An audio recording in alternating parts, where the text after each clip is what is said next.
दोस्तों, मैं राजेंद्र कुमार उज्ज्वल क्लासेज के यूट्यूब चैनल पर आपका तहे दिल से स्वागत करता हूं। हमारी जो क्लास थी आज की बहुपद में जो 3.1 चल रहा था, क्लास 10th का जो टॉपिक है बहुपद, बहुत ही इंपॉर्टेंट टॉपिक है और 3.1 कंप्लीट होने वाली है। एक क्वेश्चन शेष बच रहा था, जो क्वेश्चन मैंने बोर्ड पे यहाँ पे लिखा है। यदि द्विघात बहुपद f(x) बराबर x² माइनस 8x प्लस के शून्यकों के वर्गों का योग 40 हो तो k का मान ज्ञात कीजिए। दोस्तों बहुत ही अच्छा क्वेश्चन है और अक्सर ये क्वेश्चन एग्जाम में आता भी है, तो आपको ध्यान से समझना है, नोट्स उतारना है और जहाँ पर भी समझ में नहीं आए, कोई चीज़ समझ में नहीं आई तो आप कमेंट करके बता सकते हो। देखो, इस प्रश्न को सोल्व करने से पहले मैं आपको कुछ चीज़ें याद दिला देना चाहता हूँ कि आपने पढ़ा होगा कि जो द्विघात का जो बहुपद होता है उसका व्यापक रूप ax² plus bx plus c होता है। ये द्विघात का बहुपद का जो व्यापक रूप है वो क्या है, ax² plus bx plus c है। इसके शून्य का हम अल्फा और बीटा मानते थे दोस्तों। इसके दो शून्य का माना है कि अल्फा और बीटा है, तो आपने दो रिलेशन पढ़ रखे हैं। शून्यकों का योग अल्फा प्लस बीटा बराबर क्या होता है, माइनस x का गुणांक यानी कि b और बटे ए में x² का गुणांक यानी कि a। पहला रिलेशन आपका ये था और दूसरा रिलेशन था शून्यकों का गुणनफल। अल्फा इंटू बीटा बराबर क्या होता है, अल्फा इंटू बीटा बराबर क्या होता है भाई, अचर पद। अचर पद कौन सा होता है, जिसमें x नहीं होता है, ये वो अचर पद होता है। तो यहाँ पे c आ जाएगा और बटे ए में x² का गुणांक, तो क्या आएगा, a आएगा। ये दो रिलेशन आपने पिछली क्लास में पढ़े भी थे और काफ़ी अभ्यास के तौर पर प्रश्न भी सोल्व किए थे। और साथ ही इन दोनों सूत्रों को यूज करते हुए एक फार्मूला वर्षों से जो हम पढ़ते आ रहे हैं वो भी यूज करेंगे। तो मैं आपको एक बार वो फार्मूला समझा रहा हूँ, वहाँ पे हम डायरेक्ट यूज कर सकते हैं, तो आप यहाँ पे भली बाती से समझ सकते हो दोस्तों। a प्लस बी का होल स्क्वायर छोटे से बच्चे को भी आता है, क्या होता है, a प्लस बी का whole square a² plus 2ab plus b², ये होता है। ये सभी संख्याएं प्लस में लिखी हुई होती है। किसी ने ऐसे याद कर रखा हो a² plus b² plus 2ab, तो भी सही है। प्लस में आप आगे पीछे लिख सकते हो, क्रम विनिमय नियम का पालन करता है, यानी कि आप दो संख्याएं जुड़ी हुई है तो आप उनको आगे पीछे लिख सकते हो, उनका मान नहीं बदलता है। तो आप किसी भी तरीके से याद कर सकते हो। a प्लस बी का होल स्क्वायर क्या होता है भाई, a² plus b² plus 2ab। दोस्तों एक बात यहाँ पे आपको सोचने की है भाई, a प्लस बी का होल स्क्वायर बराबर, जैसे ये है नीचे वाला फार्मूला हम काम में ले रहे हैं, तो अब आपसे कोई ये पूछे कि बताओ a² प्लस b² का मान क्या होगा, इसी का मान पूछे आपसे, a² प्लस b² बराबर क्या होगा, तो ये वाला पद एक्स्ट्रा है प्लस 2ab, तो इसको हम क्या करेंगे, इस साइड में ले लेंगे। तो a² प्लस b², इस साइड का मतलब लेफ्ट साइड में ले रहे हैं, प्लस की संख्या इधर आएगी तो किसकी बन जाएगी, माइनस की बन जाएगी। और यहाँ पे क्या बचा, a² प्लस b² मैंने लिख दिया है, बराबर में a प्लस बी का होल स्क्वायर ये वाला, और ये 2ab इधर आएगा तो किसका बनेगा भाई, माइनस का बनेगा, माइनस का 2ab।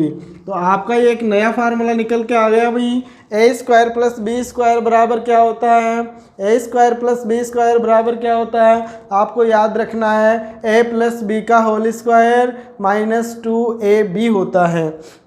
तो ये दोनों रिलेशन इसमें काम में आने वाले हैं। प्रश्न बहुत ही इंपॉर्टेंट है दोस्तों। अब प्रश्न को स्टार्ट करते हैं। आप रफ में उतार सकते हो, आप इन सूत्रों को फेर में भी उतार सकते हो। स्टार्ट करते हैं प्रश्न को।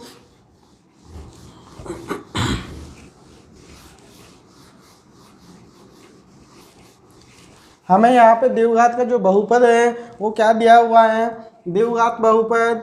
सॉल्यूशन स्टार्ट कर रहे हैं। द्विघात बहुपद, तो दो पार्टीशन बना लेते हैं बोर्ड के, कुछ पार्ट इधर कर लेंगे, कुछ पार्ट उधर कर लेंगे। द्विघात बहुपद f(x) बराबर x² minus 8x plus k, ये तो आपको दे रखा है, तो हम इसके शून्यक मान लेते हैं। माना इसके शून्यक, माना बहुपद के शून्यक, बहुपद के शून्यक अल्फा बीटा है। शून्य क्या है, अल्फा एवं बीटा है। ये लो भाई, आधा % तो सोल्व हो गया, आपने शून्यक मान लिए, वहीं आधा % आपका सोल्व हो गया है दोस्तों। अब बात करते हैं रिलेशनों की। तो आप यहाँ पे देख सकते हो, इसकी तुलना करोगे ax² + bx + c से, तो आपके पास क्या निकल के आएगा, a बराबर यहाँ पे क्या है, इससे तुलना करनी है आपको। इसकी किससे तुलना करनी है, ax² + bx + c से तुलना करनी है दोस्तों। ये केवल समझाने के लिए लिखा है इधर वाला मैंने। तो यहाँ पे a बराबर क्या है भाई, कुछ भी नहीं है यहाँ पे, एक की जगह यहाँ पे कुछ भी नहीं आ रहा है, तो वहाँ पे क्या होता है, 1 होता है। b का मान क्या आ गया, इसमें -8 आ गया, और c बराबर क्या आ रहा है, k आ रहा है।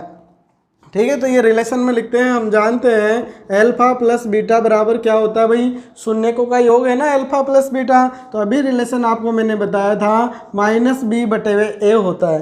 क्या होता है, -b/a। आप हिंदी में लिखना चाहो तो हिंदी में भी लिख सकते हो, -x का गुणांक बटे में x² का गुणांक। आप ऐसे भी लिख सकते हो दोस्तों। ठीक है, तो -b/a होगा। तो यहाँ पे आपके पर्सन में देख लेना है a बराबर क्या है, b बराबर क्या है। तो अल्फा प्लस बीटा बराबर, ये तो माइनस का चिन्ह सूत्र में दिया हुआ है वो लिखा है मैंने, और b का मान क्या आएगा दोस्तों, b क्या होता है, x का गुणांक होता है। तो x का गुणांक क्या है, -8 है। आपको मैंने राउंड करके बता दिया है, चिन्ह को मत भूल जाना, यदि चिन्ह को भूल गए तो गड़बड़ हो जाएगी। तो -8 लिखना है। b का मान क्या है यहाँ पे, -8 है। बटे में क्या आता है भाई, x² का गुणांक यानी कि a आता है। x² के गुणा में क्या है, कुछ भी नहीं दिख रहा है। कुछ भी नहीं दिखने का मतलब वहाँ पे 1 तो है। x² के गुणा में क्या है भाई, 1 है। ठीक है, आगे बढ़ोगे आप, बाहर भी माइनस है, अंदर भी माइनस है, और बीच में ये ब्रैकेट का मतलब गुणा है।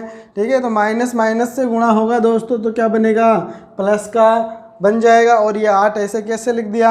अब 8 में आप 1 का भाग दोगे तो क्या आएगा भाई, 8 ही आएगा। किसी भी संख्या में आप 1 का भाग दे रहे हो तो क्या आ जाएगी, वापस वही संख्या आ जाएगी। कुल मिला के अल्फा प्लस बीटा बराबर क्या आ चुका है, 8 आ चुका है।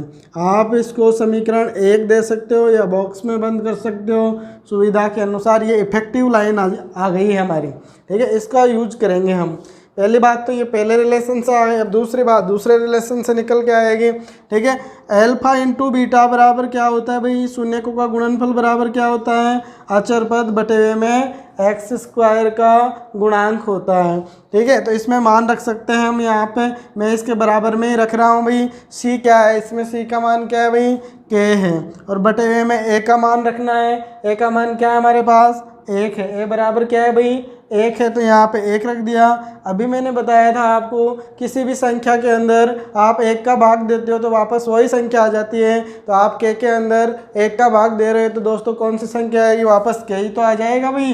तो के ही आएगा। तो अल्फा इंटू बीटा बराबर आपके पास आ गया है के। ये समीकरण नंबर 2 बन गया है।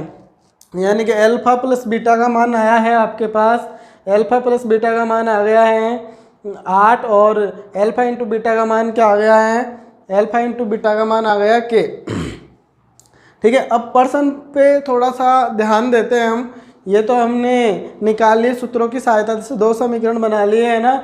अब हम पर्सन पे ध्यान देते हैं। पर्सन में एक लाइन दे रखी है, देखो यहाँ पे शून्यकों के वर्गों का योग 40 है। आपको दिया हुआ है कि शून्यकों के वर्गों का योग कितना है अभी, 40 है। तो पहला शून्य का आपने अल्फा माना है, दूसरा शून्य बीटा माना है। आपको प्रश्न में दिया हुआ है कि इनका वर्ग करके जोड़ोगे तो क्या आएगा, 40। वर्ग का मतलब होता है 2 घात। पहला शून्य अल्फा है, अल्फा, तो इसका वर्ग करोगे तो अल्फा² बन गया। फिर प्लस दूसरा शून्य क्या है भाई, बीटा है, तो बीटा का वर्ग करोगे तो ये बीटा² बन गया। और इसका मान आपको प्रश्न में क्या दे रखा है, 40 दे रखा है भाई। अल्फा² प्लस बीटा² बराबर 40। ये तो आपको प्रश्न में ही दिया हुआ है। ये दिया हुआ है दोस्तों, मैंने मन से नहीं लिखा है, ये दिया है आपको, प्रश्न में दिया हुआ है। आप ध्यान से देखोगे, शून्यकों के वर्गों के योग को 40 दे रखा है। ठीक है, तो वर्ग का मतलब 2 घात होती है। पहला शून्य अल्फा माना है तो यहाँ पे अल्फा का स्क्वायर बीटा, दूसरा शून्य बीटा है तो बीटा का स्क्वायर जोड़ोगे 40 दिया हुआ है, 40 मैंने यहाँ पे रख लिया है। अभी मैंने आपको एक सूत्र बताया था a प्लस बी का होल स्क्वायर बराबर क्या होता है, a प्लस बी का होल स्क्वायर बराबर होता है a square plus b square plus 2ab होता है। और फिर उसी की सहायता से एक सूत्र बनाया था आपने, तो देखो मैं एक बार फिर से आपको इस गोले में समझा रहा हूँ। a प्लस बी का होल स्क्वायर बराबर आपने बताया a square plus b square plus 2ab होता है सर। तो अब मैं पूछ रहा था आपको कि इसका मान क्या होगा, a square plus b square बराबर क्या होगा, तो a प्लस बी का होल स्क्वायर और इसको इधर ले लेंगे तो क्या बन जाएगा, माइनस ab बन जाएगा। अब दोस्तों यहाँ पे हमारे पास a की जगह क्या आ रहा है, एल्फा आ रहा है और b की जगह क्या आ रहा है, बीटा आ रहा है। तो देखो ऐसा का ऐसा ही तो बन रहा है। ये देखोगे आप यहाँ पे चेक करोगे, a की जगह एल्फा आ गया, एल्फा स्क्वायर, b स्क्वायर यहाँ पे क्या आ गया, बीटा स्क्वायर आ गया। बराबर में 40 दे रखा है तो 40 किसका मान होना चाहिए भाई, इसका मान होना चाहिए ना, a प्लस बी का होल स्क्वायर माइनस 2ab का मान होना चाहिए, क्योंकि alpha square plus beta square का मान क्या होगा सूत्र से, alpha square plus beta square बराबर क्या होगा इस सूत्र से, एक की जगह एल्फा, बी की जगह बीटा, स्क्वायर की जगह स्क्वायर, 2 एल्फा इंटू बीटा, यानी कि alpha square plus beta square की जगह आप रख सकते हो एल्फा प्लस बीटा का whole square minus 2 alpha beta, आप ये रख सकते हो। तो आप रख सकते हो नहीं, मैं रखने ही वाला हूँ, ये तो रखना ही पड़ेगा दोस्तों। तो ये मैंने आपको समझा दिया ये कैसे आया है, बहुत ही इंपॉर्टेंट क्वेश्चन है। चलो यहाँ पे मान रख देते हैं इसका, इस सूत्र का, एल्फा प्लस बीटा का whole square minus 2 alpha beta, ये इसका मान है दोस्तों, इसका मान ये है, ठीक है, ये सूत्र है। और बराबर में क्या दे रखा भाई, 40। अब देखो आपके पास एल्फा प्लस बीटा का मान इस समीकरण 1 में दे रखा है 8 और एल्फा इंटू बीटा का मान दे रखा है समीकरण 1 में क्या दे रखा है के। तो यहाँ पे हम क्या करेंगे, के का मान सॉरी एल्फा इंटू बीटा और एल्फा प्लस बीटा का मान रखेंगे। तो आप यहाँ पे लिख सकते हो समीकरण 1 व 2 का उपयोग करने पर, उपयोग करने का मतलब वहाँ से मान उठा के यहाँ पे रखने हैं, उपयोग करने पर, ठीक है। तो एल्फा प्लस बीटा की जगह मैं क्या रख सकता हूँ दोस्तों, 8 रख सकता हूँ। तो यहाँ पे क्या बना, 8 का स्क्वायर माइनस 2 सूत्र में है। एल्फा इंटू बीटा की जगह क्या रख लेंगे हम, के रख लेंगे। यहाँ पे देख सकते हो आप के दिया हुआ है समीकरण 2 में, तो यहाँ पे 2 के बन गया, बराबर में 40 चल रहा है जी। अब 8 का स्क्वायर कितना होता है भाई, 64 होता है, 8 गुणा 8 64 होता है, माइनस 2 के बराबर 40 आ गया। इतना आपको समझ में आ गया होगा, बहुत ही अच्छा क्वेश्चन है दोस्तों ये। अब देखो हम के को एक तरफ कर लेंगे, संख्याओं को एक तरफ करेंगे, पक्षांतरण करेंगे, कहने का मतलब पक्षांतरण करेंगे। तो ये 40 जो प्लस का है मैं इसको इधर ले लेता हूँ, तो ये क्या बन जाएगा, 64 माइनस 40, माइनस का हो गया। और ये माइनस का 2 के था, इसको राइट साइड में ले लेते हैं, तो ये प्लस का 2 के बन गया। माइनस का था, इधर आके किसका बन गया भाई, प्लस का बन गया। अब आप बताओ 64 में से 40 जाएंगे तो कितने बचेंगे भाई, 24 बचेंगे। 24 बराबर क्या हो गया, 2 के हो गया। अब बताओ ये दोनों बराबर है तो के की जगह क्या आना चाहिए भाई, ये के की जगह मैं क्या रखूँ कि 2 से गुणा करते क्या आ जाए, 24। तो ये तो बिल्कुल ही सिंपल है, आप इसे डिवाइड करके भी निकाल सकते हो। देखो ये 2 जो गुणा में है ये किस में आ जाएगा, 24 के भाग में आ जाएगा। तो यहाँ पे काटोगे तो क्या आएगा, 12। क्या आएगा भाई, 12। तो के बराबर क्या आ गया, 12 आ गया। के बराबर क्या आ गया दोस्तों, 12 आंसर आ गया। इस प्रकार से आपकी 3.1 कंप्लीट होती है और इस क्लास को हम यहीं पे समाप्त करते हैं। अगले वीडियो में जल्द ही 3.2 के साथ मिलेंगे। और 3.2 में मैं आपको बता देता हूँ क्या है, विभाजन प्रक्रिया है। 2 बहुपदों का आपस में भाग देना सीखेंगे, एक बहुपद का दूसरे बहुपद में भाग कैसे दिया जाता है। अब तक आपने संख्याओं को विभाजित करना सीखा है, अगले वीडियो में हम बहुपदों को विभाजित करना सीखेंगे, विभाजन एल्गोरिथम नियम का भी यूज करना सीखेंगे और उसकी सहायता से आंसर की सत्यता की भी जाँच कर लेंगे। ठीक है, तब तक के लिए धन्यवाद दोस्तों।